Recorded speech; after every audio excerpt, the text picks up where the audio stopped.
recording. Bonjour, je m'appelle Claude, je suis bleu. Guten Tag, Je suis papillon.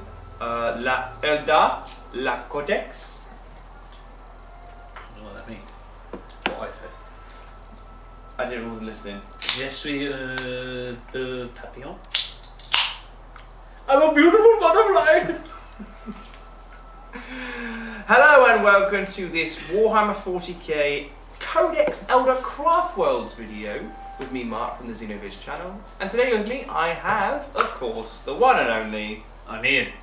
Hello. He's Ian. Hello. So this huge book, Codex Eldar Craftworld, is out. It's almost like War and Peace. That big. War and Peace. It probably talks about War and Peace in here. So this kind of took me by surprise. Didn't even think Eldar was going to come out, and then a couple of rumours flew out last month, and now here it is. It is a lot bigger than some of the other new codexes out there, which probably means there's a hell of a lot of... Yeah, it's about half a centimetre thicker than the old one. So let's get it open. So this will be our take on the codex. What's your first impression of it? The front, compared to this one. If I hold that there, and then you hold the other one next to it, what's your first impression? Well, if we do it that way. Yeah, but Yeah. well, I was going to do that in a second. There you go. What's your first impression of them? First impression, it's following the artwork. I think I prefer that one. I do as well, the older codex. He looks a little bit more camp there. Oh! It's like, what? Oh! It's like, oh, with his power sword. Nailed it. Nailed it in one. Yeah, I think it's a bit more cartoony, campy. Smells new. Okie dokie. Do you know what I think? The front cover wise,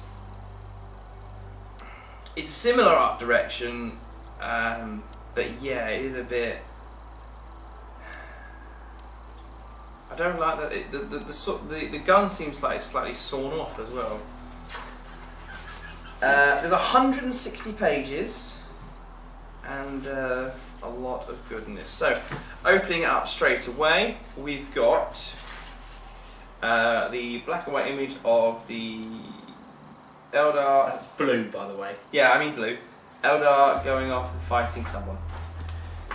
So, first page, new jet bikes. The new jet bikes are a hell of a lot better than the old ones. They're more streamlined. Streamlined They and can cut through the air quicker. there's Quicker, loads, better. a lot more detail, and it's brought them up to date. It's been a good millennia since they've been done up. So the characters we go through, talking about their past, they're one of the most, one of the oldest races in the Warhammer 40k universe. So they've got one of the largest histories and amount of stories to go with them and lore.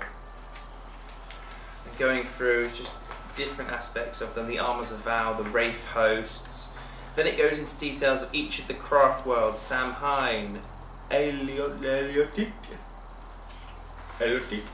Baltan, Ayanden, and Ufwe.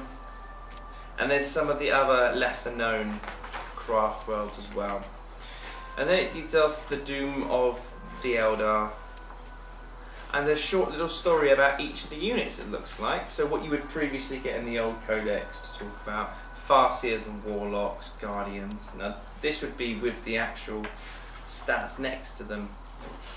Yeah, well, they have that there. So they've bulked it out a bit, I think, by just talking about each of the units in detail. Oh, I see. There's no stats or anything with that. No, all the stats it's will be just the story bit. Yeah, so you've got the stats and the yeah, story yeah. completely Well, separate, the which is new- nice. I've got to say the artwork, like this striking scorpion artwork, is absolutely He stunning. looks a bit like Predator, right there. Yeah, it's beautiful, the artwork in here, and they bulked it out by getting to grips with all the different units and telling you about them. which is really good.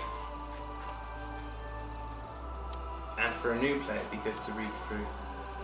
That's a cool image of the spirit I seal. didn't see it. Yeah, that's pretty cool. They should have had that on the front instead of the book. And a picture of the old codex there. And then, I don't quite understand these. I guess it's a little help and guide to paint with you for the different things. But there are plenty of YouTube videos out there which will help you. Alright, so middle section of the book, like all other 7th edition, is pictures of the models themselves. It's kind of cool. The effect they've gone for in these is a foggy, mystical sense. So we have a huge Samhain army going forth against the Necrons. Got a couple of the new models, the jet bikes and the Altark with the swooping hawks thing there, which I like a lot more than what the new Dark Eldar. The Vipers look slightly new as well. They look more streamlined. They might be. Just me? It could be you. And then some epic images of Iandan against Tyranids, the famous story from the past. Ulfwe.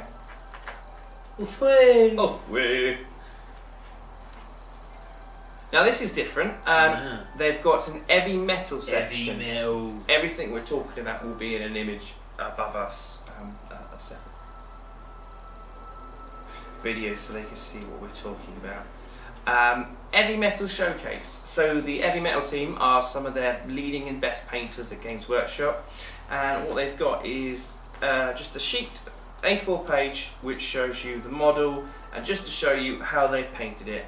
It doesn't have a guide or anything like that. It's just an image and showcase closer up of what they've done, and it just showcases each individual unit again a little bit more, which is nice actually. You've got their story and fluff, what the model looks like, and then you've got the stats at the end, which is quite cool.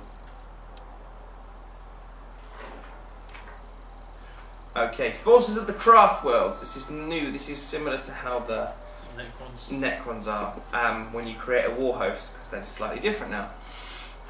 Choosing an army. When choosing an army to play a game of Warhammer 40k, there are two main ways of organising your collection. There is the Unbound method, which means taking whichever units you like, and the Battle Forged method, which is more rigid but has extra benefits, both as described fully in the Warhammer 40k rulebook. If you are using the Unbound method, simply use the data sheets later in this section and basically choose what you want. If you are using the Battle Forged method, you will instead need to organise the models in your collection into detachments. This is a fun process in its own. The most common of these are the combined arms and allied detachments. Note that you can also include any of the formations presented in this section as part of a Battle Forged army.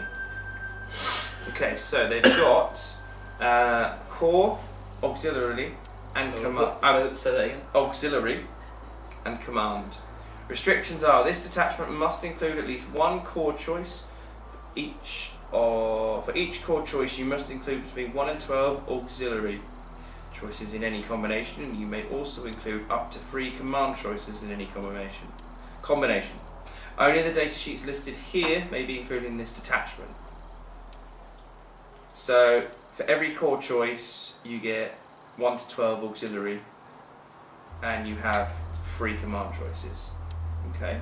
Command benefit. If your unit composed entirely of models with this detachment rules, do not roll a d6 to determine its run move. Instead, it automatically counts as having rolled a 6.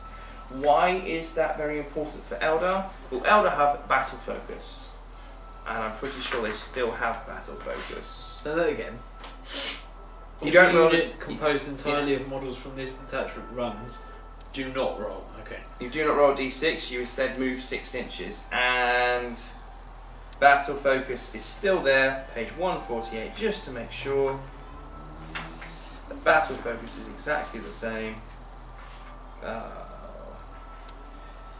Battle focus, a unit comprised of this models with battle focus special rule can either shoot and then run, or run and then shoot. Heavy weapons, unless you've got relentless, you snap firing. So, all of your models are moving 6 inches, then shooting and then running 6 inches, or moving 6 inches, then running 6 inches, and then shooting. So you are guaranteed that extra movement, which is good for Eldar. It's good for them. It's buffed them up a bit. But that's only if you take this detachment. Yep. But you have to take this detachment or go unbound. Now, this is how you make an army. This is the Craftworld heist. This is the Craftworld war heist. Is a special detachment. Is that not this? Yes, this. But you can still just do a combined arms, which is the one. But you would do this. Yeah, you would. So Guardian hosts are core. You get 1 to 3 of them, and the Guardian host is, you've got the Battle host, which is a Farseer, 3 units of Guardian defenders, 1 Viper squadron, 1 unit of Warwalkers, 1 Vow's Wraith support battery, and 0 to 1 Warlock conclave. You've got the Wind Rider host, which is a Farseer, a Warlock conclave, 3 units of Wind Riders, and a Viper squadron. Or the Guardian Storm host, 1 Farseer, 3 units of Storm Guardians, 1 Viper squadron, 1 unit of Warwalkers, 1 Vow's Wraith support battery, and 0 to 1 Warlock conclave. As an auxiliary, you've got the Regents of the War host, 0 to 3 per Guardian host. It's Heroes of the Craftworlds, 1 Autarch, Prince Uriel, Eldred Ulfwan, or Illic Nightspear. You have a Seer Council, 2 Farseers and a Warlock conclave, although 1 Farseer may be replaced by Eldred Ulfwan. Or you've got Living Legends, which is 1 Avatar, Azurman, Jane'Zir, Canandras, Fugan, Baharai, and Morgan Ra, which are the Phoenix Lords. You've also got, in the command section, auxiliary, 1 unit of Rangers. That's command. Well, that was command. Now we're in auxiliary. 1 unit of Rangers, aspect. You've then got an aspect host, which is 3 units of either Dire Avengers, Howling Banshees, Striking Scorpions, Fire Dragons, Swooping Hawks, Dark Reapers, Warp Spiders, or Shining Spears in any combination. Well, in my normal battle... So you could have 3 Dire Avengers, 3 Howling Banshees, or you could have a Dire Avenger, Howling Banshee. Yeah, well normally I'd have Dire Avengers, Dark Reapers and Warp Spiders. At least 1 of each of them. So yeah, you've got a Dire Avenger Shrine, which is 3 units of Dire Avengers. You've got a Wraith host, which is a Spirit Seer, 3 units of Wraith Guard, or Wraith Blades in any combination, a Wraith Lord and a Wraith Knight. Wraith Constructs, a Hemlet Wraith Fighter, Wraith Lord or Wraith Knight. Engines of Vow, 1 unit of Night Spinner, 1 unit of Fire Prisms, or 1 unit of Falcons. Or Crimson Death, which is 3 Crimson Hunters. Okay. So the Guardian host section is where you're going to have to pick and choose what you want. I'm going to have to change my lists a little bit, because I don't normally take Farseers and stuff like that. I could take an Avatar there, and then I'm going to have to get some Warwalkers. You have to take a Farseer now, though, if you're doing that. Or you might just have to be unbound. Interesting. We'll come to that when I build some lists.